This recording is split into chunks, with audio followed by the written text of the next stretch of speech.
Today's lesson is going to focus on the pH scale, which is a measurement of acidity or basicity of solutions. And today we're also going to look at calculations associated with the pH scale. You learned about the pH scale in grade 10 science. So let's just review a few things about it.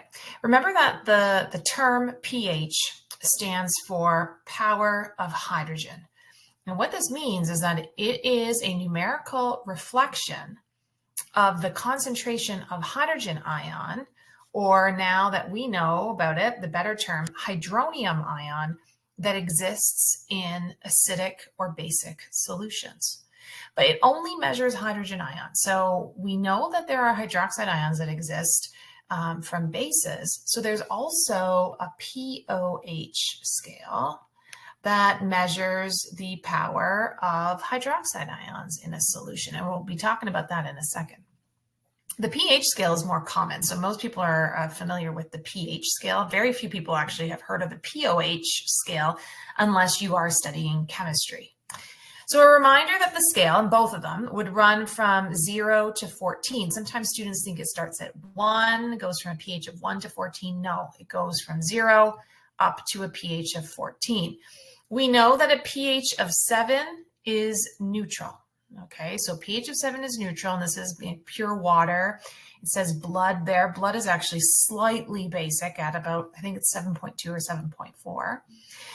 Below 7 on the pH scale, we have acidic solutions, and anything above 7 on the pH scale would be a basic solution. And sometimes we refer to basic solutions as alkaline solutions. Okay, so oftentimes the public have heard of the term alkali or alkaline, but in chemistry industry, we tend to use the term basic instead.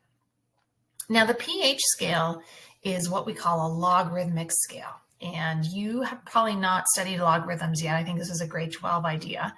But what this is a scale that runs on it says base of 10. That's the language that they would use in math. But what this means is that every value on the pH scale that you go up or down by changes the concentration of hydrogen ion or hydronium ion by a factor of 10. This is very important for you to know. So if I move from a pH of 1 to 2, let's say, on the pH scale, I am changing my concentration of hydronium ion by a factor of 10. And be careful here, because remember that if you're moving from a pH of 1 to a pH of 2, you're actually becoming less acidic because you're moving towards neutral. So this means that if I went from a pH of 1 to a pH of 2, my solution would be 10 times less concentrated in hydronium ion. If I moved 2 points on the pH scale, so if I go from pH of 3 to 5, or go the other way from pH of 5 to 3, so I'm becoming more acidic, then remember every point is a factor of 10. So I'm not becoming 20 times more concentrated. Let's pretend we're moving back to 3. I'm not becoming 20 times more concentrated because these are factors.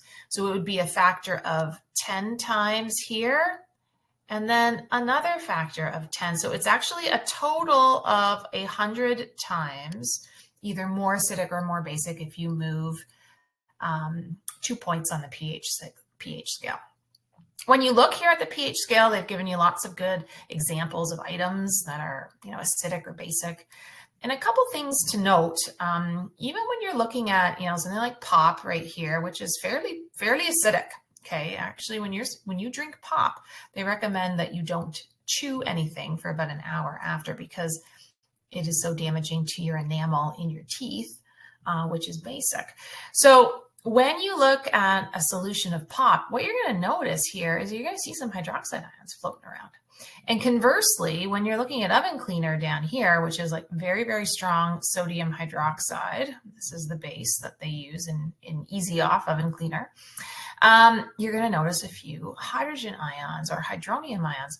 And the reason for that is water. Okay, so water is present in all of these solutions, right? Because this is the whole point of the unit, is that we're dissolving it in water. And water, although it's covalent, water breaks down ever so slightly into hydrogen ion and hydroxide ion. So you'll always find just the tiniest amount of hydrogen ion in a basic solution, and you'll always find the tiniest amount of hydroxide ion in an acidic solution. So let's go through some calculations, which would be new this year, on how to calculate pH values or go from a pH value and actually figure out the concentration of hydronium ion or hydroxide ion in your solution. So this is important that we recognize these two formulas right here. So to calculate the pH of a solution, you have to take a logarithm, and you have a button on your calculator that is the log button. And that log button, you should find it on your calculator, okay, and it will say log. And then what you'll notice above that button, you'll see a 10 to the x function that would be like a second function on your calculator. These are the two options that we need to do these calculations. So when you calculate the pH of something, you need to know the molar concentration of your hydrogen ion, or again, better term is the hydronium ion. And notice these square brackets, right, mean molar concentration. So very frequently we use square brackets. You take the negative log of the concentration of hydronium ion, and you can calculate the pH of your solution. If you want to do the opposite of this, then we're using this second function button up here. And if I wanted to calculate the concentration of hydronium ion, I would take my pH value, I would make it negative, and then I would take 10 to the x of it, but instead it's 10 to the negative pH. So these negative signs that are here, they're very important. If you do not put them in, you're going to get a completely wrong answer. So be aware of those and mindful. Conversely, because we now know that there is a pOH scale that exists, you can calculate the pOH value of something, and it's exactly the same as the top two formulas. You're just substituting hydroxide for any hydronium ion that you had. So the pOH would be the negative log of the molar concentration of hydroxide ion. And if you wanted to calculate the hydroxide ion concentration, you're just going to take 10 to the negative pOH. Now, many times we may ask you to go between these two values. And there's a very, very easy and important linker formula. Okay, so we call it a linker formula because it links the two sides here. And what we know is that if you took a pH value and you added on its corresponding and opposite pOH value, together they would equal 14. And this linker formula right here is how you will move back and forth between the pH and the pOH scale. Okay, so calculators should be out. Let's practice some of these pH calculations. So it says calculate the pH of a solution whose hydronium ion concentration is 2.5 times 10 to the negative 6. Okay, that's the way we have to write scientific notation when we can't use subscripts or superscripts. So we're going to write out our formula for the calculation of pH, and this is equal to the negative log of the molar concentration of hydronium ion. So we're going to take negative log in the calculator of 2.5 times 10 to the negative 6 molar. Now you can leave square brackets in there. You can also now go to regular brackets. That's your choice. So when you plug this into the calculator, everybody's calculator is different and you have to learn your own calculator. Keep trying. So if you don't get my answer right off the bat, keep putting in different combinations and different orders of this negative sign, the log value, 2.5. Some calculators, you have to put the data or the value in first and then hit the log button. Again, everyone's calculator is different, but you should be getting a pH value of 5.60. Now, a word about sig figs with pH. With pH values or pOH, okay, we will always go to 2 decimal places, okay, regardless of significant figures. All right. Now, if you were calculating the opposite and calculating the molar concentration, you round to whatever sig figs you need. But for pH or pOH values, it's just standard practice to always go to 2 decimal places. Okay, let's try number 2. It says calculate the pOH and the pH of a solution whose hydroxide ion concentration is 9.65 times 10 to the negative 3 molar. So they've given me hydroxide concentration. I can calculate pOH. So I'm going to do that first, and we'll set this up. So pOH, always write out your formula, is equal to the negative log of the concentration of hydroxide. And then we sub this in, negative log of 9.65 times 10 to the negative 3 molar. And again, figure out your calculator. Just keep trying until you get this answer of 2.02. Okay, so this is the pOH value. This is the opposite to the pH scale. So they're asking us to also calculate the pH, and this is very common because, again, most people are familiar with the pH scale, not the pOH, but they're just opposite to each other. So if I want to calculate the pH value, remember our linker formula from the previous slide. So all I need to do to calculate pH is to take 14 minus the pOH value. So we'll do 14 minus 2.02, and this works out to be 11.98. So this is a very basic solution.